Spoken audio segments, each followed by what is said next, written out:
지난 대학 입시에서 서울의 서희 스카이 대학 가운데 면접 시험 문제를 이렇게 낸 학교가 있었습니다. 넛지 효과를 활용해서 에스컬레이터의 사용자를 계단으로 유인할 방안을 제시하라. 또 다른 문제입니다. 정보의 비대칭성이 사회적 불평등을 야기한다는 것을 사례를 들어 설명해라. 문제도 어려워요. 자, 영국의 옥스퍼드와 케임브리지 대학의 면접시험 문제입니다. 다른 사람의 생각하는 것을 어떻게 알 수 있나? 세상에는 사람이 너무 많지 않나? 탐욕은 좋은 것인가? 나쁜 것인가? 화성인을 만나면 인간의 생물적인 특성을 무엇이라고 설명할 것인가? 초등학생도 다 아는 단어를 사용해서 우리 각자 자기의 능력을 가지고 창조적인 답변을 신선하면서도 합리적인 근거를 제시하도록, 그래야 좋은 점수를 얻도록 그런 문제들을 제공했다는 겁니다. 서울대 수시 가운데 면접에 그 구술시험에 고난도 수학 지필고사라는 게 있답니다. 문과 계열도 물론 이 시험을 치러야 된답니다. 고등학교 학생부 성적을 믿을 수가 없어서 똑똑한 학생을 골라내기 위해서 만든 제도라고 합니다. 그런데 이에 반해서 케임브리지 대학의 웹사이트에는 이런 글귀가 있답니다. 우리는 뉴턴을 잘 아는 학생을 원하는 것이 아니라 뉴턴처럼 생각하는 학생을 원한다. 그리고 90대 0, 케임브리지 대학과 서울대의 노벨상 수상자의 비율을 이야기하는 것. 2015년 이 한 해를 어떻게 살 것인가? 하나님을 잘 아는 사람에서부터 하나님을 따라가는 사람으로 살아가는 은혜가 이 한 해 동안 우리 가운데 있기를 바랍니다. 하나님을 따라간다고 하는 것이 무엇을 이야기하는 것일까? 창세기 12장에 보면 아브라함이 그의 나이 75세에 자기 본토와 친척과 아버지의 집을 떠나서 알지 못하는 땅 가나안을 향해 갔다 했습니다.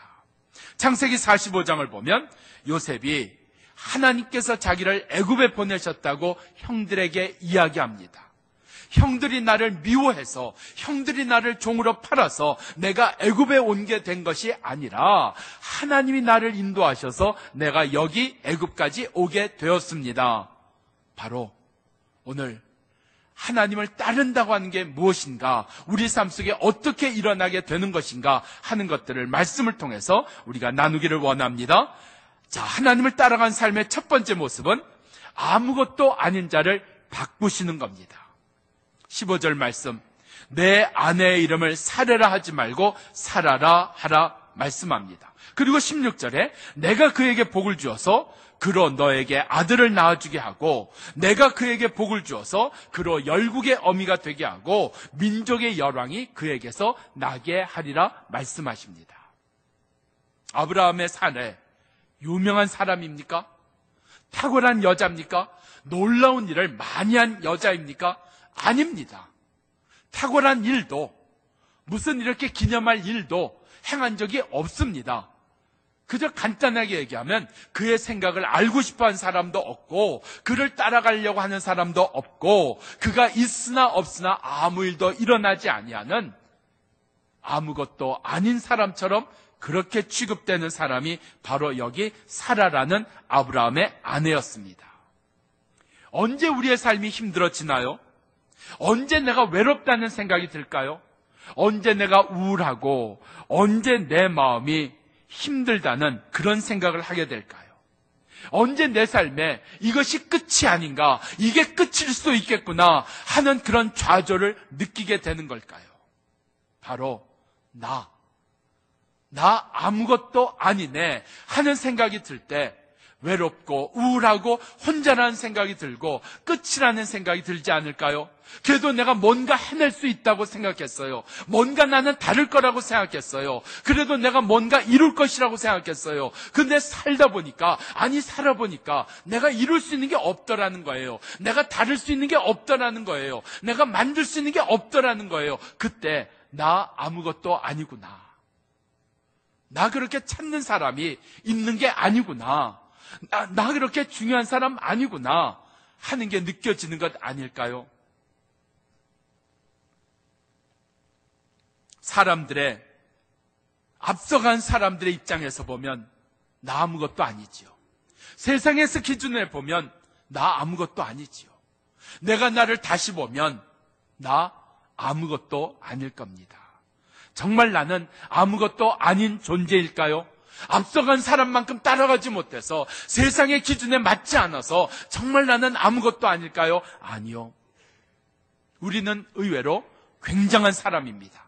나는 굉장한 사람입니다. 내가 굉장한 사람이라는 건 뭐로 증명할 수 있을까요? 내가 뭐 남긴 게 있을까요? 이룬 게 있을까요? 큰일 한 게 있어서 내가 굉장한 사람이라는 이야기일까요?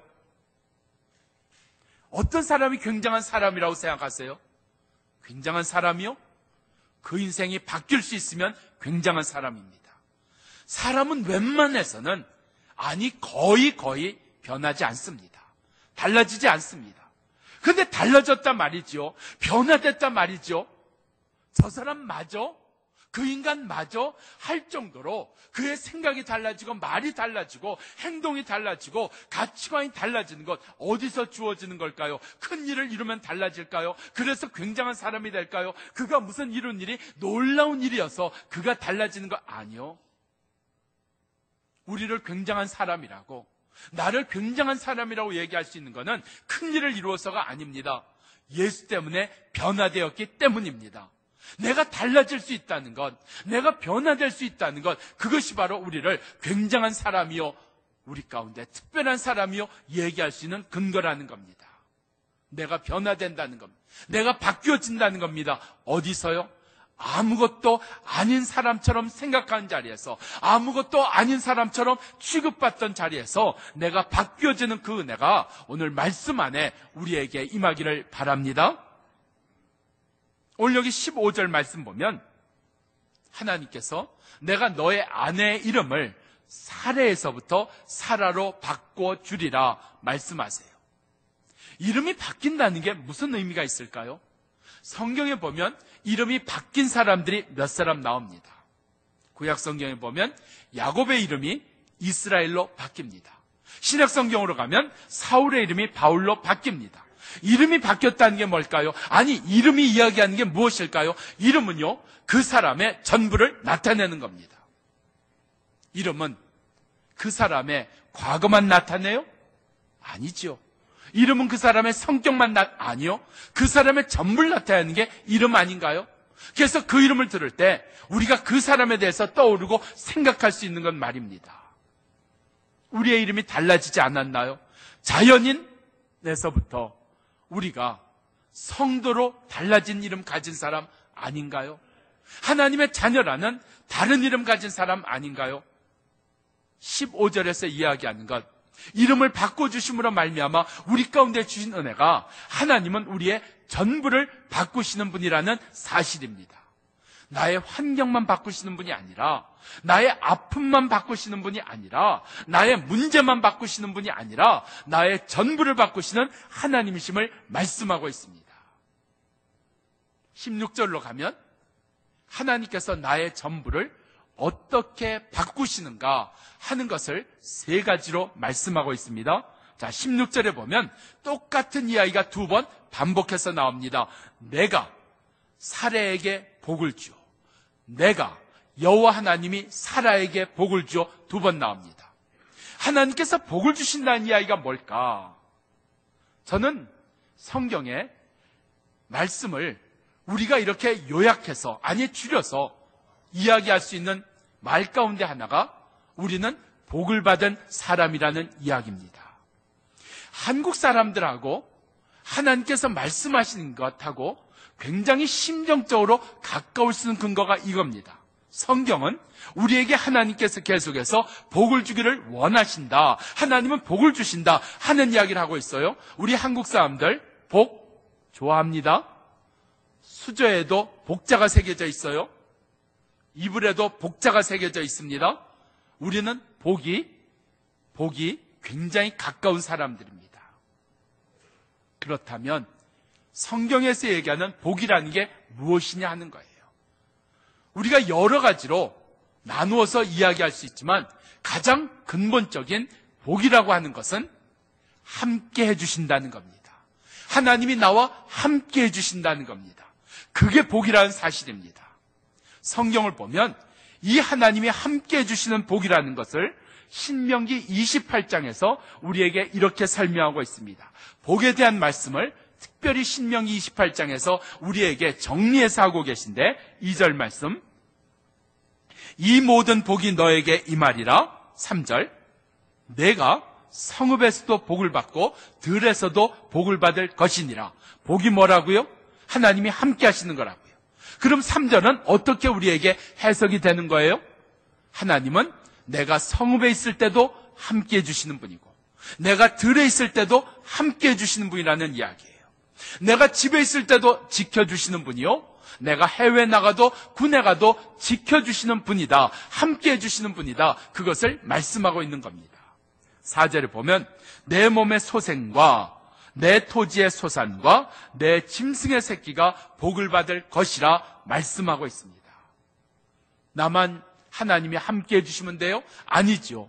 내 후손에게도 하나님이 함께 해주셔야 되는 것 아니에요? 내 토지의 소산, 내가 열심히 일하고 땀 흘려 수고하고 정말 고생해서 내가 잘 가꾸어도 하나님이 함께 해주셔야 열매가 맺어지는 것 아닌가요? 내 짐승의 새끼가 복이 있을 것이라 하나님이 거기에도 함께 해주셔야 된다는 거예요. 대전에서 목회할 때 우리 집사님이 소를 키우셨어요. 젖소를 키우셨는데 가장 큰 일 중에 하나가 송아지를 받는 일이었어요. 그런데 어느 날 송아지를 웬만해선 혼자서도 받았는데 난산이 된 거예요. 그래서 급하게 수의사를 찾아서 수의사가 왕진을 왔어요. 근데 수의사가 옆에서 돕는데도 이게 잘 안 되는 거예요. 이러다가 어미소도 송아지도 다 죽게 생겼어요. 급한 우리 집사님, 가까이 있는 교회 목사님을 찾아갑니다. 목사님 죽게 생겼어요. 빨리 와서 기도 좀 해주세요. 목사님이 죽게 생겼다는 이야기 듣고 잘 알지 못하는 분이지만 목사님이 새벽에 쫓아갑니다. 간 자리가 어디예요? 소가 누워있는 자리예요. 목사님이 놀라셔갖고 나보고 어쩌라고요? 목사님 기도해 주세요. 기도해 주세요. 우리 소 죽지 않게 기도해 주세요. 송아지 잘 낳게 기도해 주세요. 그래서 목사님이 멍하게 있다가 자꾸 부탁을 해서 할 수 없이 처음으로 소를 위해서 기도했다 하는 이야기를 들으셨어요. 짐승의 새끼도 하나님이 함께 해주셔야 되는 겁니다. 그게 복이라는 이야기입니다. 신명기 28장 5절 말씀 보면 내 광주리와 떡반죽 그릇에 복이 있을 것이라. 뭐예요? 우리 가운데 직역으로 넘어가면 나의 지갑도 하나님이 함께 해주셔야 많이 벌었는데 많이 나갔다. 그럼 마이너스가 되는 겁니다. 하나님께서 떡반죽 그릇에 내가 밥을 먹어도 건강하게 하시는 분은 하나님이신 줄 믿습니다. 하나님, 내가 밥 먹을 때도 함께 해주시고 잠잘 때도 함께 해주시고 나의 일터에도 함께 해주시고 그 복을 누리는 자 되기를 축원합니다. 그렇다면 하나님의 복은 하나님이 함께 해주시는 건데 하나님이 함께 해주실 때 어떤 역사가 일어나는 것인가? 여호수아 1장 5절 말씀입니다. 하나님께서 여호수아에게 이렇게 말씀하십니다. 내가 모세와 함께 있던 것 같이 너와 함께 있을 것임이라. 하나님이 모세와 함께 해주셨대요. 여호수아는 이제 함께 해주실 것이고 모세하고는 이미 함께 해주셨대요. 그런데 하나님이 모세와 함께 해주심으로 말미암아 어떤 일이 일어났느냐 하는 겁니다. 이게 복의 구체적인 내용이 되는 겁니다. 하나님 모세와 함께 해주심으로 말미암아 모세가 광야 가운데서 물을 얻습니다. 모세가 광야에서 만나를 얻습니다. 모세가 광야지만 메추라기도 얻습니다. 홍해 바다를 육지처럼 건넜다는 이야기입니다. 이 모든 일의 공통적인 게 뭔지 아세요? 광야는 물이 없는 땅입니다. 아주 건조한 땅입니다. 사막입니다. 그런데 거기서 물을 얻었어요. 사막에도 광야에도 하나님이 길을 내셨다는 겁니다. 홍해 바다에서 육지로 건넜다 하나님이 바다 가운데 길을 만드셨다는 겁니다. 하나님이 함께 해주실 때 어떤 역사가 일어나느냐고요? 길이 열리는 겁니다. 길이 열리는 겁니다. 하나님, 내 아들과 함께 해주세요. 그의 살 길이 열리는 겁니다. 하나님, 우리 기업과 함께 해주세요. 우리 기업의 길이 열리는 겁니다. 하나님이요, 내 건강에 함께 해주세요. 건강하게 되는 길이 열리는 겁니다. 하나님이 함께 하심으로 말미암아 길이 열리는 은혜가 우리 가운데 있기를 바랍니다. 그게 바로 내가 바뀌는 이유입니다. 두 번째로 내가 바뀌는 이유가 무엇인가? 같은 16절입니다. 내게 아브라함에게 아들을 내 아내 사라를 통해서 낳아주게 하리라. 하나님 말씀하세요. 아브라함의 나이 100세입니다. 자기 아내 90세입니다. 아브라함, 그도 자녀 원했지요. 간절히 원했지요. 근데 나이가 들어서 지금은 100세라는 거예요. 지금도 아들을 낳기 원할까요? 지금도 그렇게 자녀 갖기를 원할까요? 아니요. 100세 불가능한 거예요. 90세 안에 불가능한 거예요. 무슨 얘기예요? 포기했다는 겁니다. 우리 속에 나이 때문에 포기한 거 있습니다. 내 환경 때문에 포기한 것 있습니다. 세상의 이야기로 인해서 포기한 게 있습니다. 그거 안 되는 거잖아. 세상에서 안 된다고 하잖아. 배웠잖아. 경험했잖아. 하는 것 때문에 내가 포기해버린 게 있다 말입니다. 아브라함도 포기했습니다. 나이 때문에 말입니다. 어떤 사람에게는 나이 때문에 포기해요. 어떤 사람에게는 환경 때문에 포기가 돼요. 어떤 사람에게는 자신이 없어 포기가 돼요. 어쨌든 우리 가운데 어떤 모양이든지 포기한 일이 있다는 이야기입니다. 그런데 아브라함은 포기했지만, 사라는 포기했지만 하나님은 포기하지 아니하셨습니다. 우리가 바뀌는 두 번째 이유, 포기하지 아니하신 하나님을 만나면 바뀝니다. 내 삶에 이것도 포기하고 살아요. 내 삶에 이것도 놓을 수밖에 없어요. 그런데 아직도 놓지 아니하신 하나님, 아직도 포기하지 아니하신 하나님, 그 하나님을 만남으로 말미암아 내 삶이, 내 생각이, 내 판단과 내 결정이 바뀌는 은혜가 우리 가운데 주어지기를 바랍니다. 세 번째, 어떻게 바뀌게 되는가? 16절 말씀입니다. 그로 열국의 어미가 되게 하리라. 민족의 열왕이 그에게서 나리라. 왕들이 사라에게서 출생됐나요? 아닙니다. 사라가 아이를 낳아본 적 있나요? 아직 없습니다. 무슨 얘기예요? 하나님이 이 사라를 귀하게 여기신다는 겁니다. 하나님이 귀하게 여기신다는 겁니다. 귀하기 때문에 내게서 열왕이 날 것이고 내가 열국의 어미가 될 것이라 말씀하고 있는 겁니다. 이게 깨달아지면 바뀝니다. 하나님은 나를 존귀한 자로 지으셨다. 하나님은 나를 귀하게 대하신다. 하나님은 함부로 나를 대하지 아니하신다. 내가 죄를 지었어도, 내가 실수했어도, 내가 잘못했어도, 내가 어리석어도 하나님은 나를 함부로 대하지 아니하신다. 나를 귀하게 대하신다. 이게 깨달아지는 은혜가 있기를 축원합니다. 그럼 변합니다. 그런데 난 아무것도 아니야. 나 아주 우스운 존재거든. 나 별거 없어. 나 아무것도 아니야. 실패해서 그렇게 느끼세요? 이루지 못해서 그렇게 느끼세요? 거기에서 우리의 바뀜은 주어지지 않습니다. 나 부족한 것도, 연약한 것도, 틀린 것도 있어도 하나님은 나를 존귀하게 대하신다는, 하나님은 나를 다르게 대하신다는 그 하나님을 깨닫는 역사가 우리 가운데 있기를 바랍니다. 2001년 아마 경기도하고 강원도 사이라 그래요. 조그마한 섬 하나가 있습니다. 남이섬이라고 하는 섬입니다. 근데 이 남이섬이 개인의 소유입니다. 이 남이섬을 소유한 회사가 남이섬 때문에 수십억의 빚을 졌어요. 파산 직전까지 몰렸습니다. 근데 2001년에 새로운 사장님을 영입합니다. 2001년에 27만 명 정도가 입장했다 그랬어요. 그리고 이 남이섬은 사람들 머릿속에 쓰레기로 가득 찬 섬, 음식 바가지 씌우는 섬, 아주 전형적인 유원지의 모습, 술 먹고 그리고 그것으로 인해서 사람들을 힘들게 하고 어렵게 하고 놀이 재미없고 그런 섬이었습니다. 그런데 이 섬이 2010년으로 얘기하면 27만 명 입장객이 200만 명 이상의 입장객으로 바뀝니다. 지금은 거의 300만 명이라고 이야기합니다. 1년 매출이 200억 이상의 매출을 올리는 회사가 되었습니다. 바뀌었다는 이야기입니다. 여기 사장으로 오신 분이 송파 쪽에 사셨나 봐요. 늘 가을이 되면 송파 쪽에 은행나무 잎이 많이 떨어지는 것을 보다가 어느 날 구청에 물었답니다. 이 은행나무 잎 어떻게 하세요? 그거요, 골칫거리입니다. 우리 그거 청소해서 매립하는데 4천만 원 듭니다. 그래요? 그거 놔주세요. 그래서 200톤의 은행잎을 남이섬에다 갖다 쏟아 놓습니다. 그리고 남이섬에 은행나무 길이 생깁니다. 수많은 여인들이 방문을 하게 됩니다. 달라진 겁니다. 우리 가운데 오늘 하나님이 나를 다르게 대하심으로 말미암아 하나님께서 내 안에 찾아오심으로 말미암아 오늘 내 모든 것이 변하는, 아무것도 아닌 존재가 모든 것이 변하는 그 은혜가 우리 가운데 있기를 바랍니다.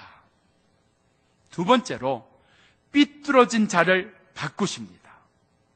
삐뚤어졌다는 게 무엇인가 말씀에서 한번 보세요. 17절.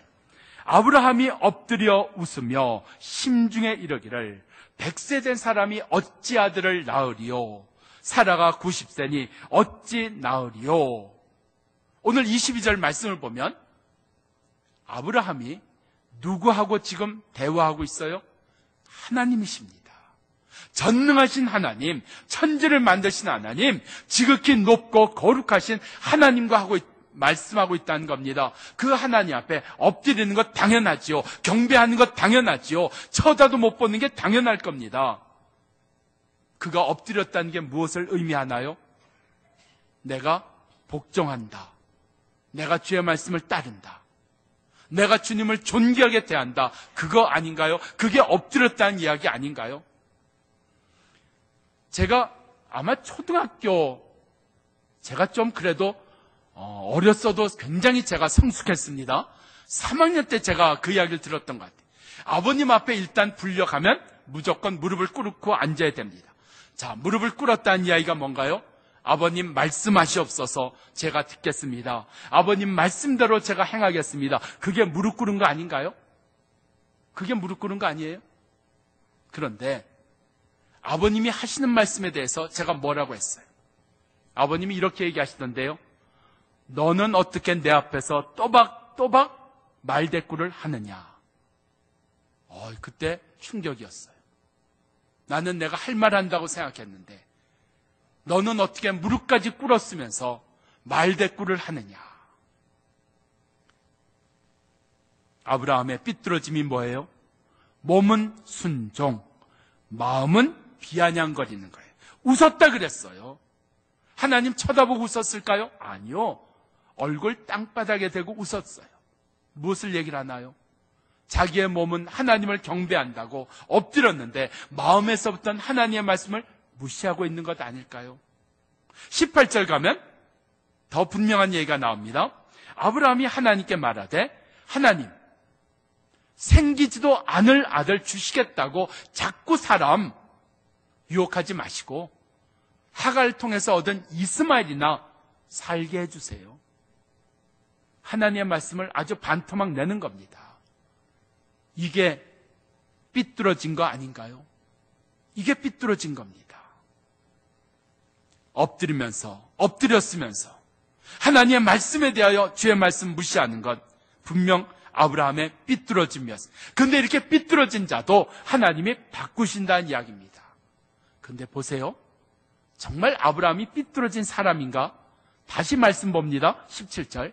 아브라함이 그 심중에 이르기를 100세 된 자가 어찌 아들을 낳으리요? 90세 된 여자가 어찌 자식을 낳으리요? 이 말이 틀렸어요? 맞았어요? 맞지요? 맞는 이야기입니다. 어떻게 100세 된 사람이 아이를 낳아요? 어떻게 90세 된 여자가 아이를 낳아요? 이건 안 되는 겁니다. 아브라함 심중에 말하는 게 맞는 이야기라는 겁니다. 자기의 현재의 삶이 100세, 아내는 90세. 아브라함이 자기의 현실을 보니까 이건 안 되는 거예요. 18절에 보세요. 아브라함이 대안을 제시합니다. 안 되는 아들 자꾸 주시겠다고 하지 말고 하나님 있는 아들이나 지켜주세요. 현실적인 대안입니다. 잘한 거죠? 안 되는 거, 이루지도 못할 거, 그냥 손만 해저으면서 나갈 게 아니라 현실적으로 생각하고 현실적으로 이룰 수 있는 일을 쫓아가는 게 그게 현명한 거 아니에요? 바로 이겁니다. 우리를 삐뚤어지게 만드는 이유가 어딘지 아세요? 현실에 붙들릴 때입니다. 지극히 현실적이 될 때 우리는 삐뚤어집니다.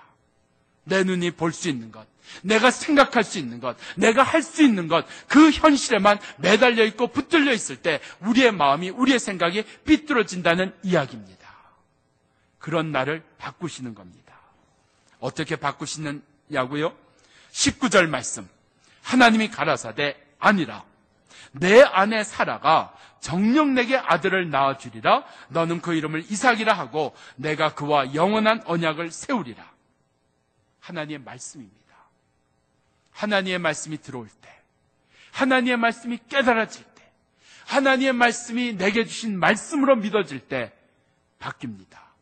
현실만 보고 살던 나, 내 앞에 주어진 상황만 보고 살던 나, 내가 생각할 수 있는 것만 생각하고 살던 나, 그 내가 바뀌어지는 하나님의 말씀이 내 안에 들어오기를 축원합니다. 내게 깨달아지기를 바랍니다. 내게 주신 말씀으로 믿어지기를 바랍니다. 남이섬 얘기 하나만 더 할게요. 남이섬에 사장으로 가신 분이 사장으로 가면서 내가 이만큼 월급을 받았으면 좋겠다, 그렇게 요청을 했어요. 얼마를 요구했을 것 같아요? 이제 무너진 회사, 문 닫게 생긴 유원지, 그걸 위해서 뛰어든 사람이니까 잘해줘야겠죠? 이분이 자기가 받기 원하는 월급의 액수를 얘기했어요. 100원. 100만 원도 아니고 100원. 100원을 요구했습니다. 그러면서 내가 와서 남이섬의 매출을 2배 이상 올린 후에 남는 수익은 전부 나에게 주십시오 하고 옵션을 걸었어요. 뭐 마이너스 나는 회사니까, 안 되는 데니까 매출이 2배는 고사하고 매출이 10%도 늘긴 어려운 상황이니까 오케이 했어요. 그가 현실만 봤다면 100원 이야기할 수 있었을까요? 그는 현실만 본 게 아니라 이 14만 평 되는 이 땅을 내가 마음대로 해볼 수 있다는 그는 기회를 봤어요. 그는 자신감이 있었어요. 내 앞에 놓인 건 현실만이 아닙니다. 내 앞에는 꿈도 놓여 있습니다. 내 앞에는 기회도 놓여 있습니다. 내 앞에는 하나님의 역사도 놓여 있습니다. 현실만 보고 사는 자가 아니라 내 앞에 놓인 기회도 보고 살 줄 아는 하나님 바꾸시는 은혜가 말씀으로 주어지기를 바랍니다. 세 번째, 걱정 많은 자를 바꾸십니다. 17절 말씀 보면 어찌 아들을 낳으리요? 걱정이 생긴 겁니다. 18절, 이스마엘이나 살기를 원합니다. 이스마엘에 대한 걱정이 있어요. 새해가 시작되어도 우리 가운데는 여전히 걱정이 많습니다. 자녀에 대한 걱정, 건강에 대한 걱정, 일에 대한 걱정, 별 걱정이 다 우리 가운데 많습니다. 어제 집사람이 아이하고 여행 갔다가 오셨어요. 그런데요, 머리를 이상하게 하고 왔어요. 자르고 왔는데 순간적으로 뭐라고 내가 반응을 해야 되나? 이쁘다? 그러면 그게 다야 또 이럴 것 같고, 젊다? 그러면 웃기네 그럴 것 같고, 뭐라고 내가 반응해야 점수를 딸까 하다가 결국 후사리만 맞았습니다. 걱정 많은 게 인생입니다. 별 걱정이. 오늘 점심은 뭘 먹나? 저녁은 어떻게 하나? 끊임없는 걱정이 우리 가운데 있습니다.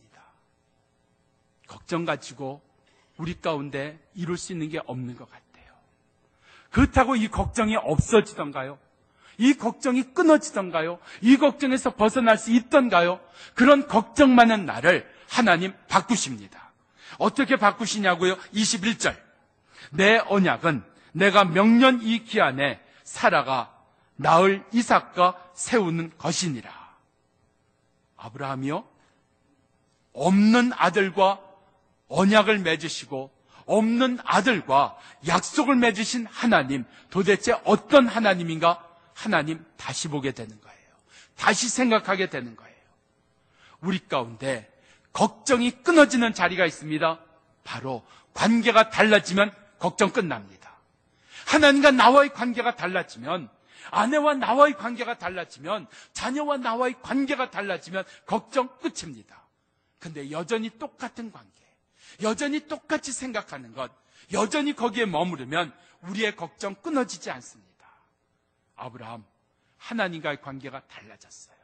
하나님에 대한 관심이 달라졌어요. 하나님에 대한 생각이 변했어요. 하나님과의 관계가 달라지니까 그가 걱정하는 일이 없어져 버렸습니다.